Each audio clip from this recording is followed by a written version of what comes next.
Muchas gracias por estar de nuevo con polos opuestos.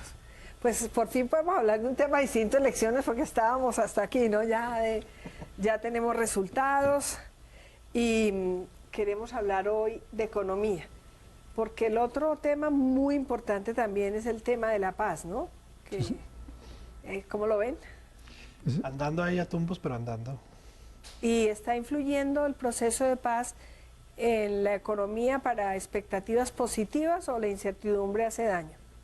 Yo creo, Noemí, que todavía hay un escenario de incertidumbre, sobre todo porque aunque el proceso creo que en lo fundamental va a significar por lo menos algunos elementos positivos para la situación económica, aún el que haya documentos que generen cierta falta de precisión entre las partes, pues yo diría que el país sigue a la expectativa un poco de esto. Pero ¿no? la inversión extranjera en general, digamos que se siente cómoda si hay paz, ¿no? Yo creo que como ocurrió en Vietnam y como ocurrió en El Salvador. Sí, bueno. sí, seguramente, pero fíjese que los flujos de inversión extranjera se han reducido en el país más por fenómenos de tipo mundial y por crisis como la petrolera y la minera, que más por este fenómeno local, bueno, que se habrá de sentir seguramente en su momento, ¿no? Como ustedes están oyendo y viendo, era Aurelio Suárez, que es analista económico, además en Blue Radio participa sobre todo en temas económicos, sobre todo, ¿no? Ahí ya toca de a todos, sí. Muchas gracias por aceptar. Invitación. Y el doctor Alejandro Reyes, que es economista javeriano y analista de uno de los puestos de bolsa más importantes. Muchísimas gracias por acompañarnos. En general, ¿cómo ven ustedes el estado de la economía colombiana? ¿Cuál de los dos quiere arrancar? Yo puedo arrancar, Noemí, porque es que hace algunos meses, tal vez usted se acuerda, con Juan Mario Lacerna, hicimos también un análisis económico. Y yo dije entonces que la economía colombiana estaba en déficit. Hoy digo que está en déficit agravado. O sea, ese paciente que dejamos usted y yo hace unos meses en déficit, usted me pregunta hoy, le digo, sigue igual pero agravado. Le hago una pregunta. Da la impresión de que el gobierno no quiere percatarse de su situación de salud, que es grave. Sí, señora. Y sigue gastando igual, como que no se ven los correctivos adecuados para enderezar la economía, y el contexto internacional y regional además es muy complejo. Sí, lo que pasa es que se entra en una especie de dilema. Si usted disminuye el gasto público, también puede tener un proceso de, digamos, el gasto público es un factor de dinamizador de la economía. Entonces, si usted disminuye el gasto público, puede perder dinámica económica, pero si lo aumenta mucho, también aumenta el déficit fiscal y tiene que... Es que cuando un país está, volvemos al cuento del médico, entonces, bueno, si le pongo esta medicina, le puede generar unos efectos secundarios que al final se le pueden agravar, y si no se la pongo, pues entonces se me va a morir. Es que estamos ahí. La gran discusión que hay en Europa, de si la austeridad ha servido o si han debido dejar la llave del gasto un poco más. ¿Usted qué opina, Alejandro? Yo lo que considero es la economía, sin lugar a dudas, está enfrentando vientos en contra muy fuertes. Lo mencionaba Aurelio, el tema internacional ha sido fundamental catalizador de lo que ha venido ocurriendo. Lo hablábamos antes, el tema de haber tenido una buena bonanza y no haberla borrado. Toda esa historia pues nos complica un poco. O sea, se perdió la bonanza. Se perdió la posibilidad, digamos, de haber ahorrado. Sí tenemos una tasa de inversión altísima, pero está invertida en un sector que hoy no nos está entregando crecimiento a la economía. Así es. Entonces sí se perdió, si uno lo pudiera poner en palabras blancas, buena parte de esa bonanza, y hoy pues estamos enfrentando un escenario complejo que es internacional, no es causado internamente, es internacional, y yo creería que en medio de semejante situación, precio del petróleo cayendo a menos de la mitad de su precio de hace un año, tenemos una economía que todavía crece relativamente bien. Alejandro, ¿cómo va a ser todo internacional? Claro que el precio del petróleo pues está casi que a la tercera parte de lo que un día tuvimos, pero el gasto sí no es un problema internacional. Y no es el gasto en inversión pública, que es un gasto muy rentable, pero el gasto de contratitis y el gasto de no inversión, sino el que se desaprovecha. Sí, pero mire, yo creo que hay elementos de parte y parte. Hay un contexto internacional, a mi modo de ver, muy enmarcado entre la política monetaria de los Estados Unidos, que no nos olvidemos que el dólar americano es el patrón moneda. Entonces, cuando usted tiene el patrón moneda mundial, usted puede medio, voy a decirlo de manera figurada, medio hacer y deshacer. El asunto colombiano radica en esto. cuando hubo esa avalancha de dólares a nivel mundial, 3 emisiones gigantescas de dólares a nivel mundial, los países se aprestaron a recibir esos dólares. Y entonces los males que se están sintiendo hoy es cómo fue que se adecuaron para recibir esos dólares. Entonces, países como Colombia, que por ejemplo disminuyó su ahorro interno, aumentó el gasto público, dependió cada vez más de esa inversión extranjera o ese ahorro externo, pero además condicionó su economía, y esto tal vez lo hablamos también una vez aquí, a la exportación exclusivamente de commodities, de hidrocarburos y de minería. Cuando los países se perfilaron a captar esos dólares de esa manera, ahora que viene la resaca, pues son los que más van a sufrir. Claro. Y no estamos tampoco, y creo yo que ahí es un punto importante, mirar cómo de verdad se está administrando esa resaca. Claro, y yo le pregunto a usted, Alejandro, obviamente las exportaciones en materia de petróleo y minera pues ha bajado y todos los precios se han venido al piso, pero las otras, ¿cómo se están comportando las exportaciones no tradicionales o digamos las diferentes a este sector? No han logrado tener o materializar esa buena tasa de cambio, digamos, hace... un año. En realidad nunca en la historia hemos visto tasa de cambio por encima de los 3.000 pesos dólar, claro. Pero hace mucho tiempo no gozaban de un momento tan favorable los exportadores y no se ven las cifras. Las exportaciones, lo que llamamos técnicamente las no tradicionales, esas que no son petróleo, carbón, oro, o café, níquel, o café, esas exportaciones... Ya el café va a empezar esas no crecen todavía, incluso se contraen todavía.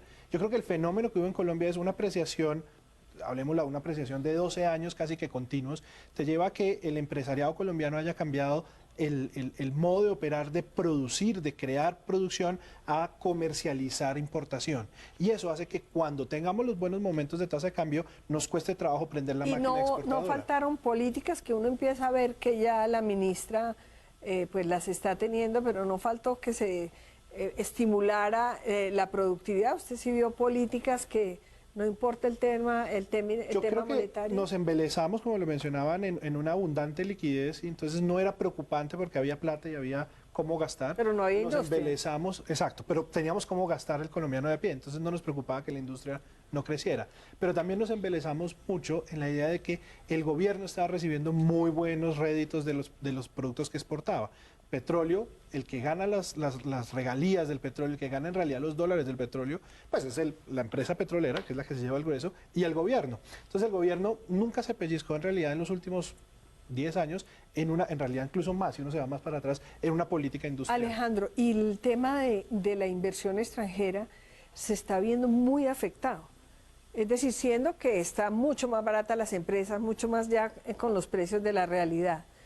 ¿Por qué está viniendo menos inversión extranjera, incluso no solamente en el sector petrolero, que es normal por las circunstancias, y minero, sino en los minero, sino en los otros sectores? ¿Por qué está bajando tanto la inversión extranjera? La historia ahí tiene mucho que ver con el momento que están viviendo las economías emergentes en el mundo.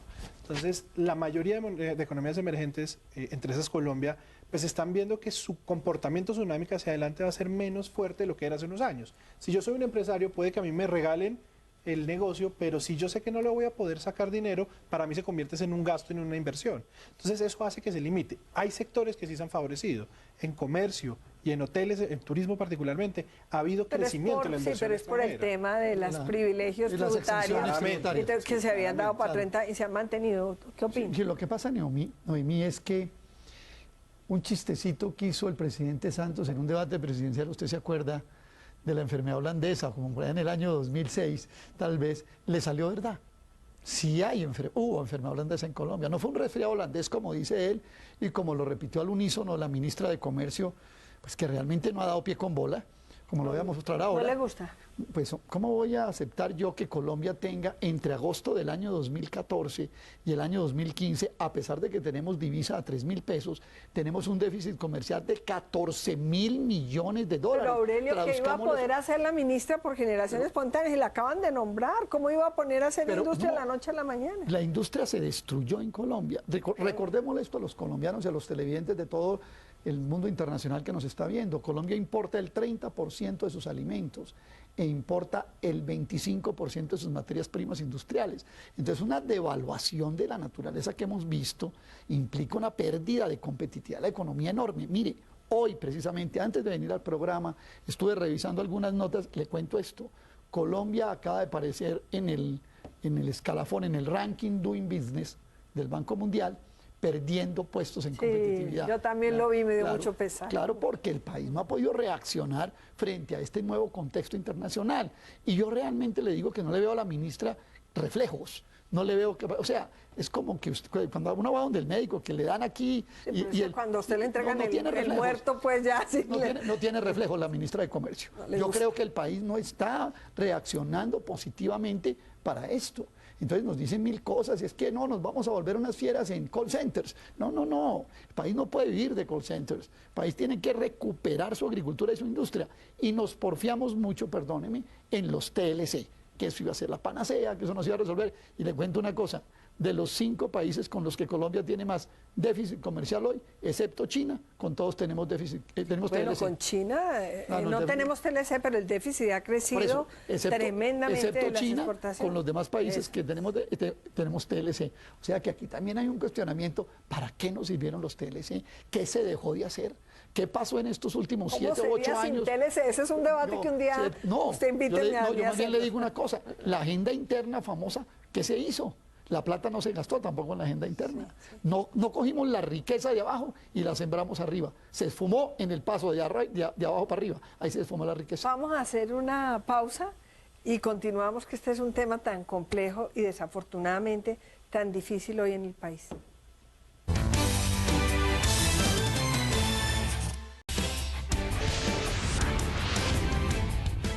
Bueno, pero todo parece indicar que con la falta de recursos por las exportaciones, la baja del precio del petróleo, todos los males, digamos, que tenemos conjugados, las circunstancias internacionales que influyen tanto, lo del endeudamiento nos ha servido. ¿Usted cómo está viendo lo del endeudamiento, tanto público como privado en Colombia?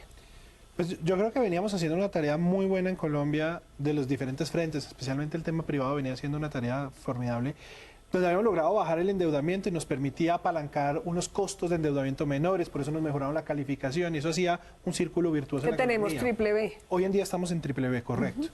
En ese escenario, lo que ha ocurrido recientemente es que el gobierno pues perdió unos ingresos importantes del petróleo, tiene que sustituirlos, parte lo está haciendo a partir de deuda y empezamos a ver como el punto de inflexión el endeudamiento. Bueno, y la devaluación le creció el endeudamiento. El externo Estamos hablando de más del 50% del PIB en endeudamiento público, ¿no? El endeudamiento público está en el 36, el público. ¿Pero el externo? No, el total. El endeudamiento del gobierno está en 36. Cuando ya metes la parte privada también, si se te sube Estamos al 50. Estamos hablando como de cuántos billones de pesos en TES.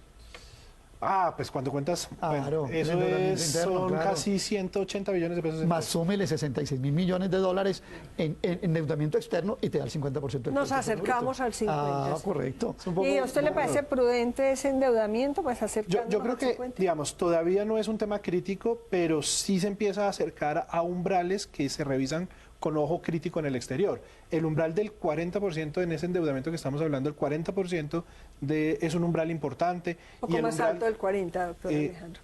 Pues sí. Las cifras que yo tengo son con 36%. Los TES y todo eso, ¿no? Pero en cuanto a endeudamiento externo, pero si usted suma el interno más el externo, ya vamos en el 52%. Cuando tú sumas cerca del 50%. TES más externo, estás hablando de más o menos unos 47-48%. Como unos 300 billones de pesos, mal poco más, y estamos hablando de 780 billones de pesos. Exacto. Bueno, por ahí vamos un poquito por debajo del 50%. Sí. Pero el punto es, cuando ya te vas aproximando a esos umbrales que se empieza a ver en los mercados internacionales como causales de pérdida de calificación, pues ahí es cuando la cosa ya se complica. ¿Nos pueden cambiar la calificación?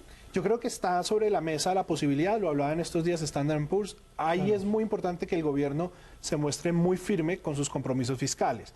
Si bien el tema de la regla fiscal tiene sus bemoles, lo importante es que el déficit que ya cantó para el próximo año, que es del 3,6%, lo cumpla a contraviento y marea. Pero nos encarecería de todas maneras los intereses de los...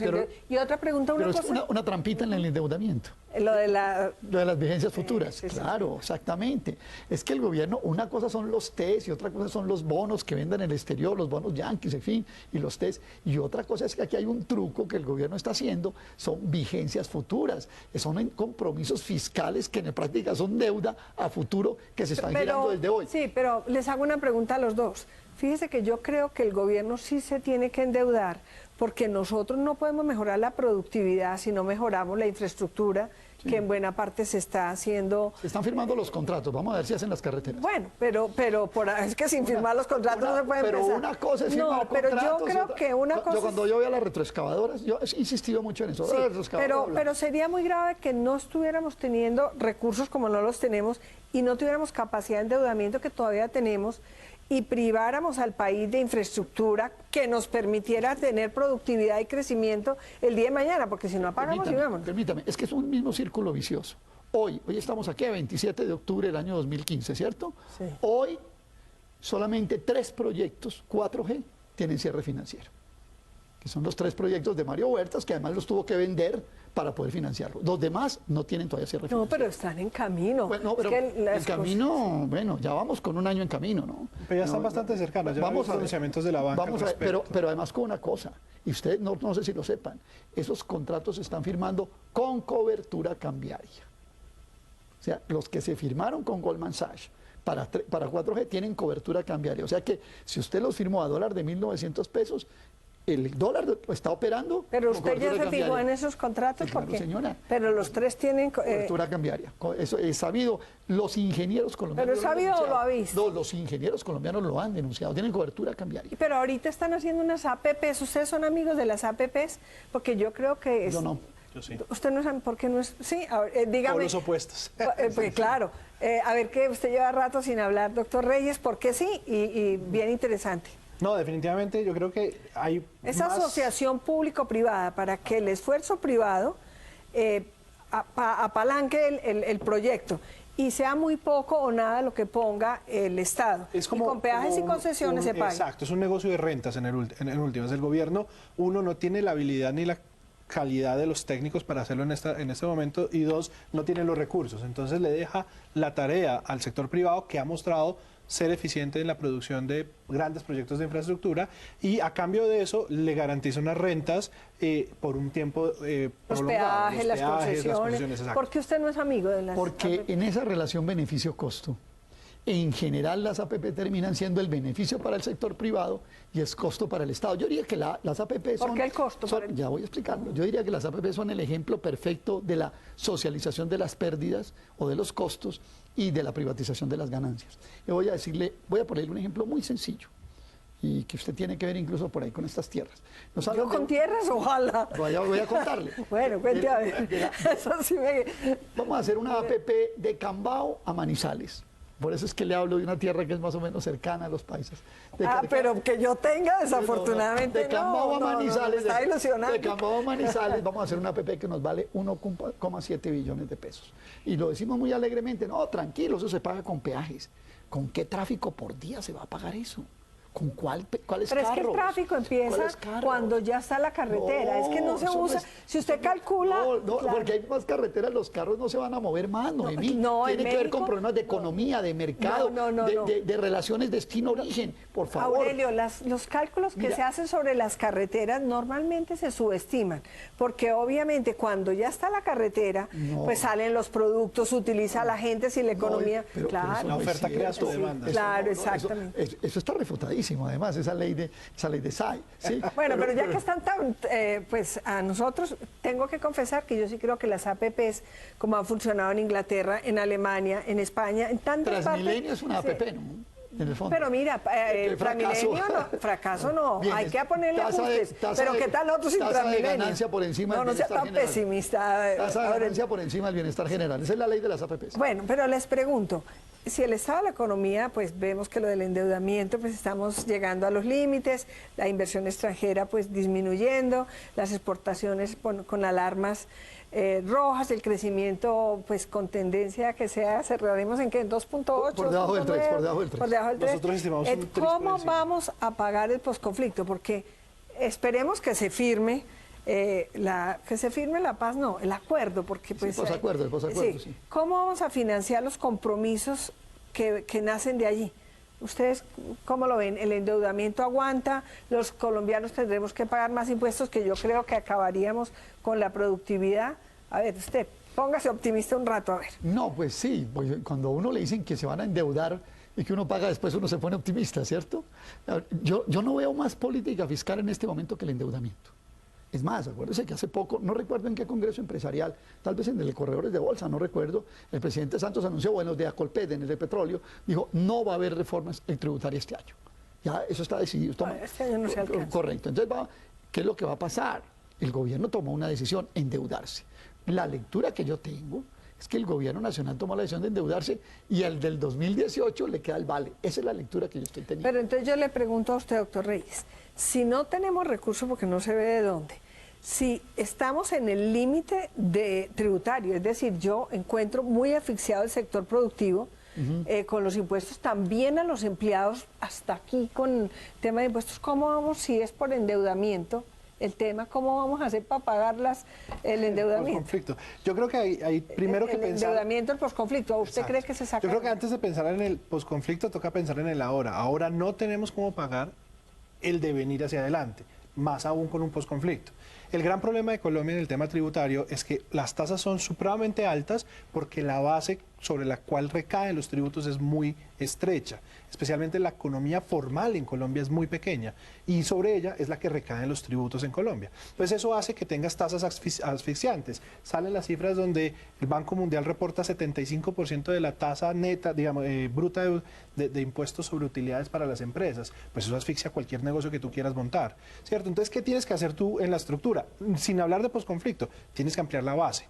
Ahora, el posconflicto es un reto que hace que la barra se suba aún más. O sea, ahí, reforma tributaria urgente. Tiene que hacerse, pero tiene que hacerse no de la base de poner más tasas, más tributos sobre los mismos, sino buscar una ampliación de las bases. La última pregunta antes de una pausa. Todo este llamamiento y las expectativas que había de los recursos que tenían escondidos los colombianos afuera y los bienes inmuebles que tenían afuera, sí se apareció en el informe con el plazo que se dio y apareció muy poco. Sí. Lo que menciona el gobierno son unos 3.000 millones de dólares reportados. ¿No más? ¿Y cuánto se esperaba? Pues no, la cifra que ellos hablaban era de 85 billones de dólares en el exterior de Colombia. 85.000 millones, ¿no? ¿Y entonces qué sería? ¿Que siguen escondiendo los colombianos? Yo creo que no tenían garantía. O que no era tanta la plata. Pero además, si usted te hace una relación, usted tenía un bien inmueble de $100.000 en Miami, ¿cierto? Bueno, lo va a declarar, paga una tasa y no sé qué, pero si a usted se está devaluando el peso, usted no los trae. Es que también tiene que ver con la política cambiaria, o sea, si hay devaluación, la posibilidad de que usted traiga eso, o sea... Pero además, ¿cómo va a traer el inmueble? El inmueble no paga que lo declare, digo que lo declare, lo traiga, digo, tributariamente, claro, porque se le sube el monto en pesos y tiene que pagar más tributo. Entonces, si dice, yo tengo un apartamento de $100.000 en Miami, a dólar de 2.000 pesos, da que 200 millones de pesos, ¿sí? Pero si usted ahora está a 3.000, ¿cuánto va a pagar de impuesto por eso? En patrimonio, entonces no lo declara. ¿Usted cree que se sigue escondiendo todavía? Es por eso que lo explico, digo, es trayendo tributariamente esa plata. Vamos a hacer una pausa y nos toca, desafortunadamente, concluir, pero vamos a concluir muy constructivamente.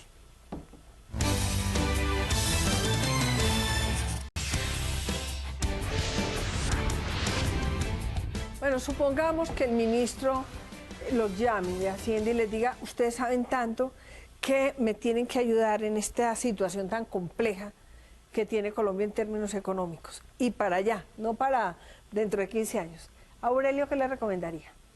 Yo le recomendaría, en primer lugar, renegociar los TLC para limar de competencia desleal la agricultura y la industria. Y segundo, inyectarle los recursos fundamentalmente al aparato productivo, prescindiendo de algo de la plata de 4G. Estamos hablando de 47 billones de pesos a proyectos infraestructura. Yo bajaría esa presión, dejaría algo, reestructuraría un poco esa red para poderla conectar y le metería la plata a agricultura y a industria. Creo que de los presupuestos coincidimos en ese tema. Básicamente, yo creo que el gran faltante de esta economía es un activo productivo. Entonces estamos viviendo del petróleo en unas condiciones muy favorables, pero del petróleo no podíamos vivir toda la vida. Y nuestro activo productivo tiene que ser la industria, tiene que ser el campo. Entonces, lo que debe hacer el gobierno es una política muy seria en temas de tecnificación, industrialización. ¿Renegociar los TLC, como dice? Yo no creería que el problema sean los TLC. Más TLC. No, pero ni siquiera. El problema es que los que estamos aquí podamos producir competitivamente. Hay 5 variables en la competitividad. La tasa de cambio ya la tenemos en un nivel favorable para el tema de competitividad. No tenemos la infraestructura, pero estamos tratando de ponerla a funcionar. Pero nos quedan los costos laborales, que son muy altos relativos en Colombia con otras economías. Nos queda el costo, digamos, del capital en la economía colombiana, que es muy alto comparado con otras economías. Solo nos superan los brasileños. Y el tercero es el costo tributario, que es totalmente oneroso. Si no mejoramos esos tres factores, no hay negocio que prospere en Colombia. Lamentablemente nos toca... Pero me despido diciéndole esto. Colombia no es el único país que ha devaluado. Los otros países han devaluado frente a los Estados Unidos. Entonces eso de que la tasa de cambio competitiva con respecto a Estados Unidos, sí, pero ¿qué mandamos al Brasil? Si Brasil ha devaluado casi más que nosotros. Entonces eso ahí también hay un error en decir, no, con la devaluación tenemos que pensar mucho en el mercado doméstico que nos ha faltado. Correcto, sí. correcto. No, y la competencia la tenemos contra Perú, contra Costa Rica, contra Centroamérica, en Estados Unidos, y todos ellos han devaluado menos Bueno, del 10%. nos toca desafortunadamente terminar el programa, pero yo se lo voy a decir algo, como ciudadana del común. Pagar impuestos a uno le cuesta, a todos nos cuesta, pero es que hacer una declaración de renta en Colombia y presentar el IVA y el CRE y el no sé, está demasiado complicado. Yo creo que al menos el esfuerzo que se debe hacer es facilitar el pago de impuestos, que es complejísimo, demasiado alto y demasiado complejo, y obviamente aumentar la base. Muchísimas gracias y espero tenerlos pronto otra vez en el programa.